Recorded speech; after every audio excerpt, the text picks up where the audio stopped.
ఇప్పుడు ఆమె ఒక జోగిని వ్యవస్థ దురాగత పీడిత దానికి బాధించబడ్డ వ్యక్తి. ఒకప్పుడు జోగిని వ్యవస్థ నుండి తను పోరాడి బయటపడటమే కాకుండా వ్యవస్థను రూపుమాపడానికి 3 దశాబ్దాల కృషి కోసం నడుం కట్టి ఎంతో మంది విధివంచితుల జీవితాల్లో వెలుగులు నింపిన విజయగాథ వారిది.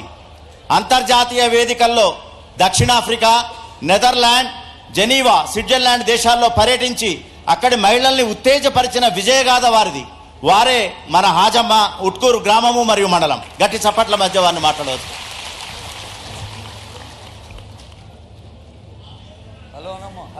హలో, మా ముఖ్యమంత్రి గారికి, అదేవిధంగా వేదిక మీద ఉన్న పెద్దలకి, ఇక్కడున్న మా మహిళలందరికీ, అధికారులకి, ప్రజాప్రతినిధులు మొత్తంకి పేరు పేరున ధన్యవాదాలు తెలియజేసుకుంటున్నా. నిజంగా ఒకప్పుడు నన్ను జోగిన్ చేశారు. జోగిన్ చేసిన తర్వాత నేను సంఘంలో ఒక కైలా మహిళా సంఘంలో చేరిన తర్వాత నేను జోగినిగానే చేరాను. మా సంఘమే జోగినీలు ఉన్నారు, మొత్తం 15 మంది జోగినీల సంఘం. చేరిన తర్వాత నేను ఖచ్చితంగా ఎట్లయినా కానీ సంఘంలో చేరాను. అప్పటికి జోగినిగా నాకు 2 పిల్లలు, కానీ నన్ను జోగిని అంటున్నారు. నేను పెళ్లి చేసుకోవాలని ఒక సంకల్పంతో నేను పెళ్లి చేసుకున్నా. అదే ఊరి అబ్బాయిని, ఇంటర్మీడియట్ అబ్బాయిని చేసుకున్నా. నాకు 2 పిల్లలు. ఒకప్పుడు 5,000 నా పెళ్లికి జోగిన్ చేయడానికి కూడా 5,000 ఎవరు ఇచ్చేవాళ్ళు కాని పరిస్థితి.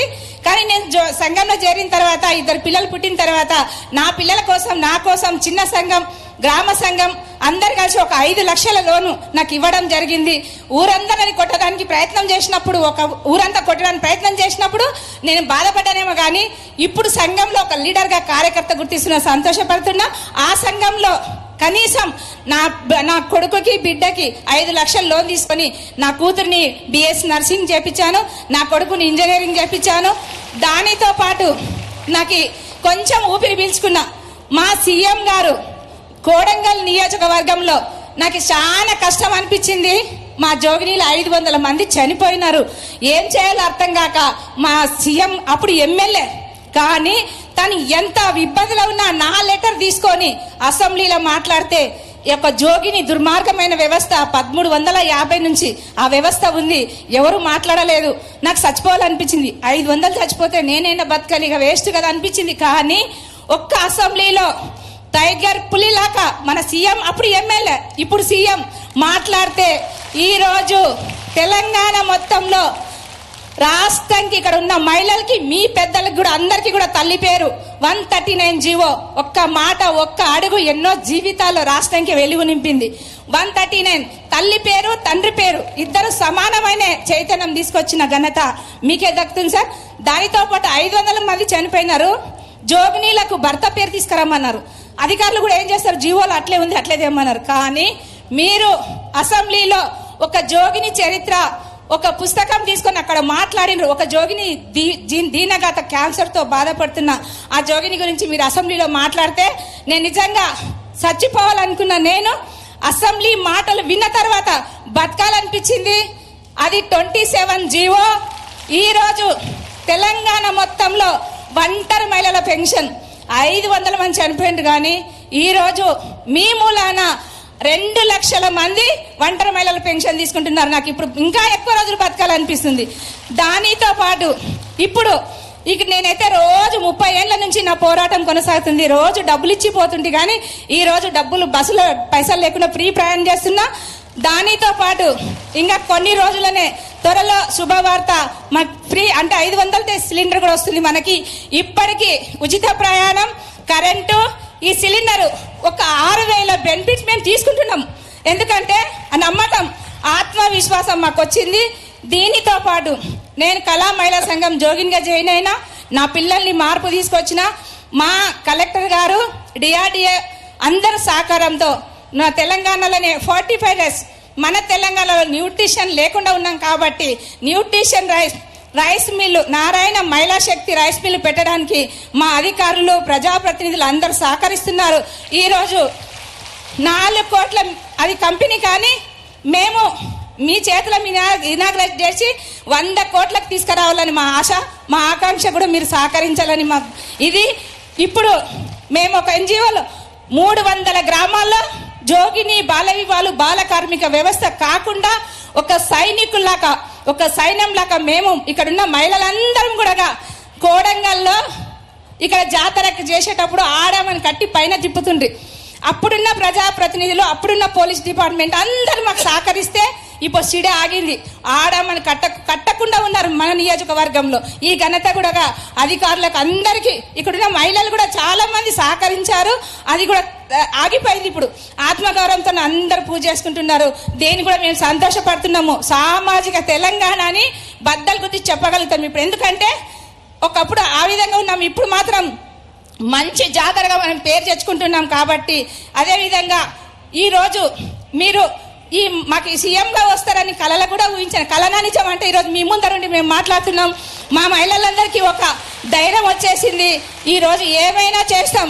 మన తెలంగాణలే పారిశ్రామికవేత్తలుగా ఎదగడానికి మీ అందరి అండదండాలతో మేము ముందుకు 24 గంటలు పనిచేయడానికి సిద్ధంగా ఉన్నాము.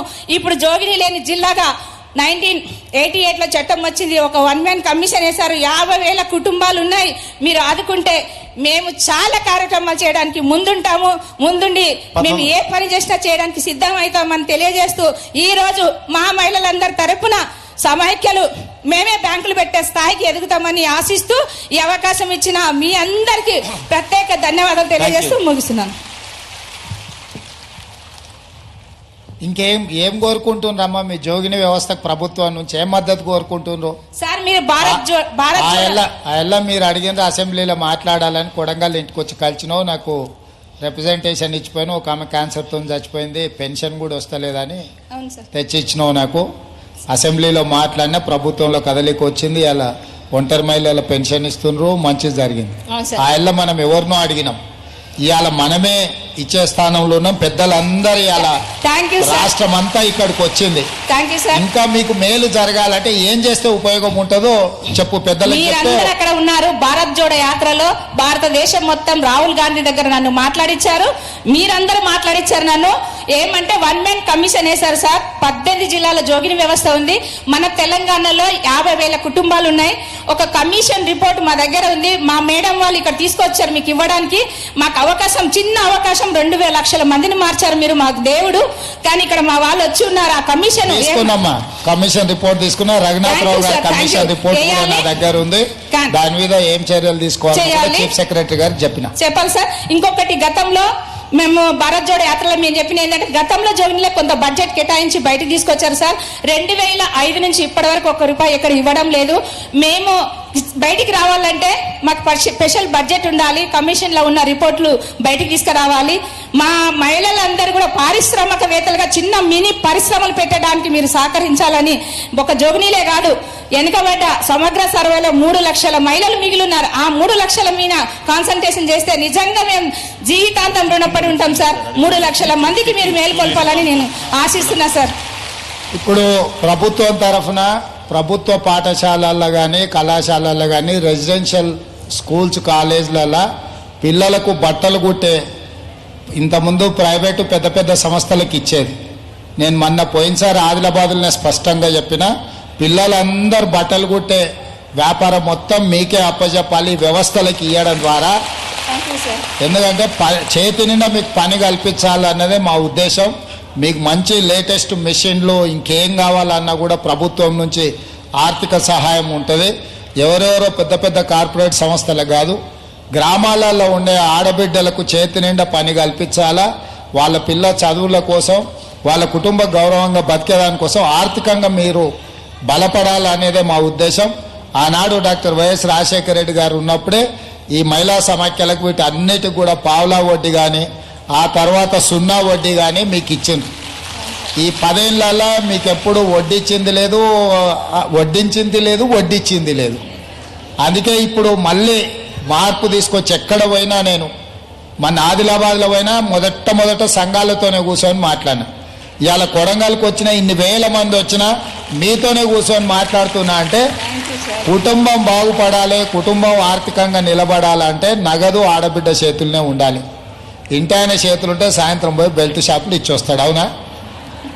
ఆ వ్యవస్థ పరిస్థితి మారాలనే మీకు మీ చేతిలో పెత్తనం ఉండాలి, మీ చేతిలో నగదు ఉండాలనేది మా ప్రభుత్వ ఉద్దేశం. భవిష్యత్తులో మంచి కార్యక్రమాలు తీసుకొని మీ 0 వడ్డీ విధానాన్ని పెద్ద ఎత్తున అమలు చేసి ఆడబిడ్డలను ఆదుకుంటా. సంఘాలను అన్నిటినీ మళ్ళా బలోపేతం చేస్తాం. మీరు ఆశీర్వదించి మీరు అండగా ఉంటే ఈ ప్రభుత్వం మీ జీవితాలలో వెలుగు తీసుకొస్తుంది. మిమ్మల్ని లక్షాధికారులను గతంలో అన్నారు, ఇవాళ ఆడబిడ్డల్ని కోటీశ్వరులను చేయడమే మా లక్ష్యం. లక్షకి ఇవాళ విలువ లేకుండా పోయింది, అవునా? లక్షాధికారి అంతకుముందు ఎవరో ఊరికి ఒక 4-5 ఉండేది, ఆయన లక్షాధికారే అనేటోళ్ళు. ఇవాళ లక్షలకు పెద్ద లెక్క లేకుండా పోయింది. కాబట్టి అందుకే ఆడబిడ్డల్ని కోటీశ్వరులను చేయాలంటే మీ సంఘాలను బలోపేతం చేయాలి, మీ సంఘాలను అభివృద్ధిలో భాగస్వాములను చేయాలి. ఈ ప్రాంతంలో చాలామంది మహిళా సంఘాలు కందులు కొంటారు. ఆ మధ్యలో ఒకసారి మీకు నష్టం వచ్చింది కందులు కొని కూడా, అవునా? మళ్ళా తేరుకోవడానికి మీకు చాలా సమయం పట్టింది. అందుకే ఐకేపీ ద్వారా మీరు కొనుగోలు కేంద్రాలు కానీ మీకు నగదు ఇవ్వాలని, మీకు బ్యాంకులో కూడా వడ్డీ వసతి అన్ని రకాలుగా మీకు లోన్ ఇచ్చే విధానాన్ని వడ్డీ లేకుండా మీకు ఇచ్చి మంచిగా మిమ్మల్ని నిలబెట్టాలనేదే ఐకేపీ సెంటర్లు ఇంకా బలోపేతం చేస్తాం. రాష్ట్రం నలుమూలల ఏ పంటలు వండినా మీ ద్వారానే కొనుగోలు చేయడానికి చర్యలు తీసుకుంటాము. అదేవిధంగా బట్టలు కానీ స్థానికంగా కుటీర పరిశ్రమలు లాంటివి ఏమేమి మీకు చేయగలమో మీరు ఆలోచన చేసి చెప్పండి. అధికారులు అందరు ఇక్కడ ఉన్నారు, చీఫ్ సెక్రటరీ గారు, మొత్తం రాష్ట్ర పరిపాలనా యంత్రాంగం అంతా ఇక్కడనే ఉన్నది. మీరు ఏం అడిగినా చెయ్యగలిగింది తప్పకుండా రాష్ట్ర ప్రభుత్వం మీకు అండగా నిలబడుతుంది, చేస్తుంది. మీ సారే ఇవాళ పెద్ద కుర్చీలు ఉన్నాడు, ఏం కావాలన్నా అందరు పిలిచి, నేను పెద్ద కుర్చీలు ఉన్నా సార్ వాళ్ళందరూ మన కొడంగల్ మీద దయదలిస్తేనే ఇవాళ 5,000 కోట్ల రూపాయలు అక్కడ వరుసగా మనం అభివృద్ధి శిలాఫలకాలు వేసుకున్నాం.